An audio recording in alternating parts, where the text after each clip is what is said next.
There has always been this problem of weak governance in the cooperative sector. And as the policy formulation entity, the ministry has committed to strengthen the governance framework within the cooperative sector. And this will be realized through specific interventions, which include dissemination of the code of conduct and ethics to cooperative societies so that all stakeholders within the cooperative sector get to know the do's and don'ts, and we have an ethical framework, we have an enabling culture within the cooperative sector that supports the realization of the set goals and objectives. 2 weeks, you will have been paid the total amount. In terms of increased capacity in dairy processing, the milk processing, we have moved to 875 liters from 800,000 liters in 2022. So far, we have mobilized 60 billion funds that we expect to support micro, small, and medium enterprises through donor funds under KJET, Nyota, and SEFA. And the final one, Center for Entrepreneurship Projects. We have been able, at the moment, to mobilize 60 billion. You are aware that we are just in the first quarter of the year, and we are hopeful that we are going to deliver the commitments that have been put before us by the government. To you, Mr. Wallo. Okay. Thank you very much, CS. So much for the milestones. They are fundamental commitments. Okay.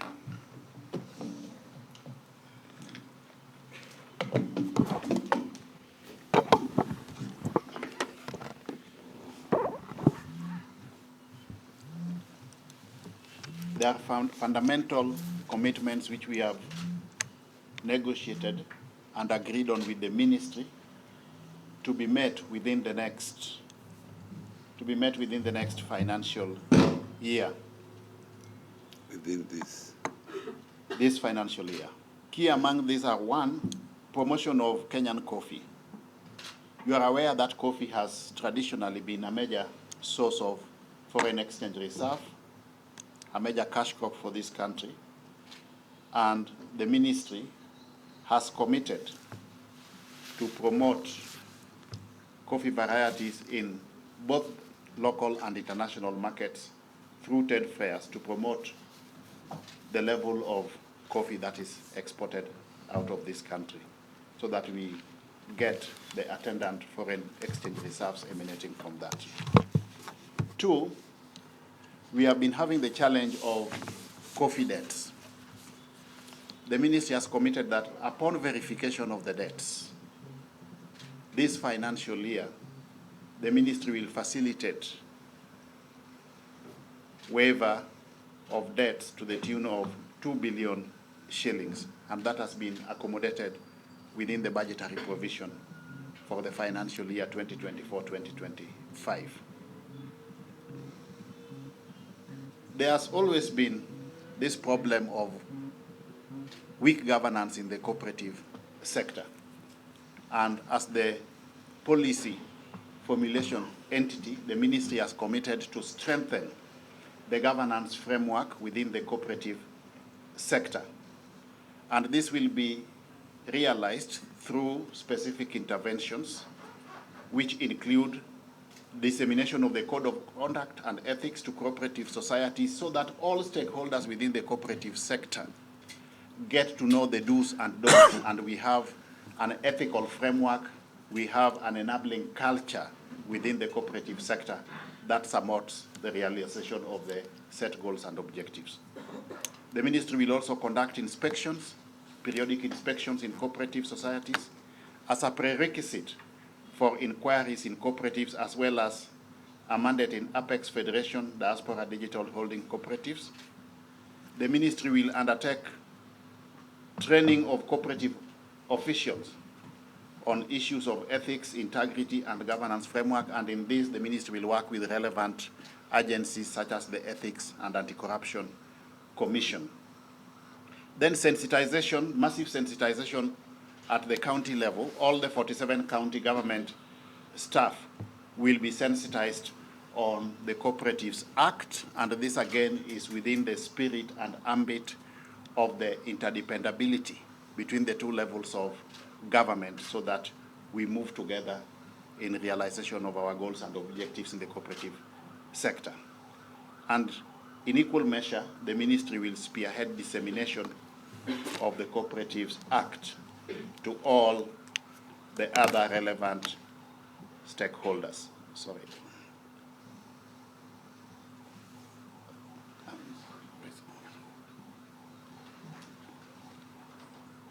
The ministry is also committing to facilitate access to quality and affordable finance for growth of the medium, small, and micro enterprises sector. And this, of course, is the genesis and rationale for the Hustler Fund for purposes of financial inclusion, and that intervention will be strengthened through additional funding. The ministry will develop and socialize financial inclusion credit score to promote credit worthiness. The ministry will develop and promote adoption of alternative data for credit underwriting, and also undertake a mid-term evaluation to assess impact of the Financial Inclusion Fund, just to take stock of where we are within the Hustler Fund ambit. What milestones have we achieved? What are the challenges? What are the gaps that we need to close? And what are the success factors that we need to carry moving forward? And overall, we need to create an enabling environment for the medium, small, and micro enterprise sector.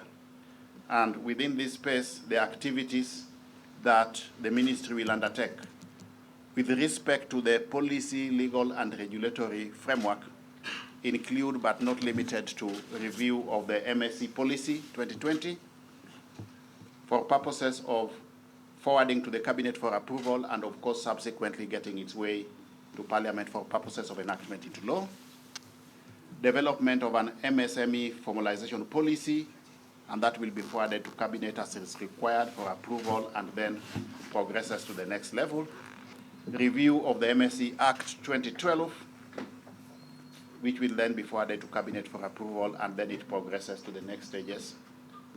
Development of the MSME startup bill. This is now again a major intervention to strengthen our regulatory framework in the sector.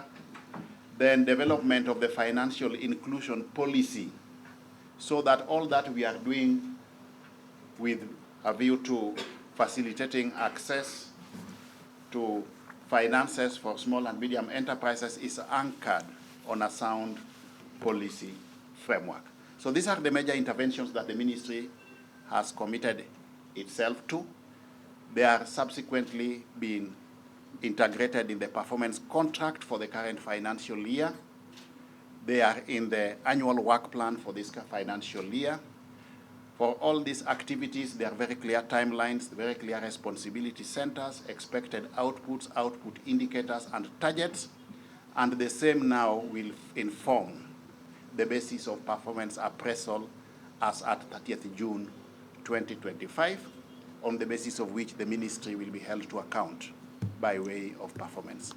Thank you very much. I hand over to the Secretary of the Cabinet.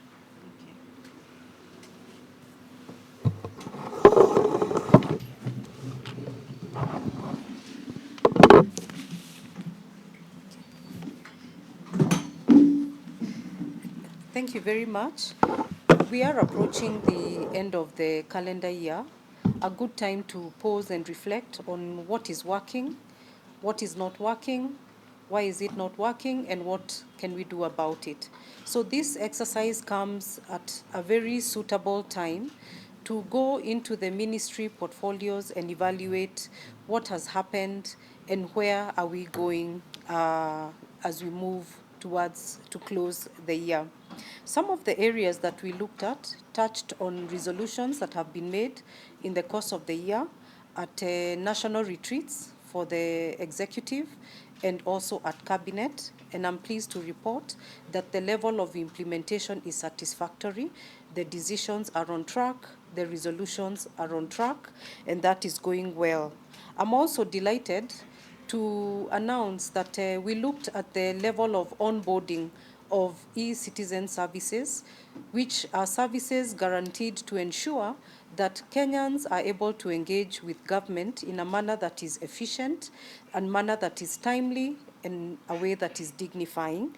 And this ministry has identified a total of 368 services. And of those services, 319 are already available to Kenyans, which puts this ministry at a compliance level of 86%, which is very, very high, and congratulations. So this exercise is not just about assessing past performance, it's also about identifying a clear path going forward as we carry on in this development journey. A commitment has been made for a higher quality of life for Kenyans, and this validation exercise becomes a critical contributor to examining the commitments that were made, assuring that indeed what is indicated has been delivered on the ground, and we look forward to sharing our findings as we move on across the various ministries. Thank you for your attention. We were accompanied by the PS for Parliamentary Affairs, Mr. Oparanya Rono, also the PS for Cabinet Affairs, Mr. Dakota, he has left. And we are also accompanied here by the Director General of E-Citizen Services, Ambassador Isaac Ochieng, and the President's Advisor on Cooperatives, Mr. Stephen Otieno.